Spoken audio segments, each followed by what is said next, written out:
தற்போதைய அண்மை செய்தியை நாம் பார்த்து வருகிறோம். சிவகங்கை அருகே மினி பேருந்தில் படியில் பயணித்த 11ஆம் வகுப்பு மாணவர் பலி என்ற அண்மை செய்தி வெளியாகியிருக்கிறது. போட்டி போட்டுக்கொண்டு படியில் பயணித்து உயிரை விட்டிருக்கிறார் 11ஆம் வகுப்பு மாணவர்.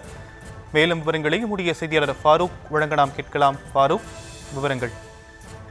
வணக்கம் ஷாம். சிவகங்கை தொண்டி சாலையில் இன்று தனியார் ஒரு பள்ளி வாகனம் குழந்தைகளை ஏற்றிக்கொண்டு சென்று இடதுபுறமாக திரும்பும் போது பள்ளி வாகனத்தை முந்த முயன்ற மினி பேருந்து அந்த வாகனத்தில் உரசியதில் படிக்கட்டில் பயணம் செய்த சிவகங்கை அரசு உதவி பெறும் தனியார் பள்ளியில் படிக்கக்கூடிய +2 மாணவர் சந்தோஷ் என்பவர் இரு வாகனங்களுக்கு இடையே உடல் நசுங்கி சம்பவ இடத்தில் பலியாகியுள்ளார்.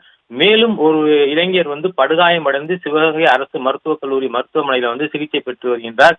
பேருந்து தனியார் பள்ளி வாகனத்தை முந்த முயன்ற போது ஓட்டுநரின் கவனக்குறைவால் இந்த விபத்து ஏற்பட்டுள்ளது.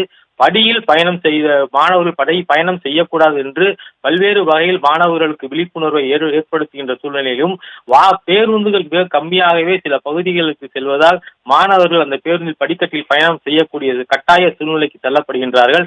இந்த சூழ்நிலையிலே இன்று 12ஆம் வகுப்பு படிக்கக்கூடிய ஒரு மாணவர் பரிதாபமாக உயிரிழந்தது பெரும் சோகத்தை ஏற்படுத்தியுள்ளது.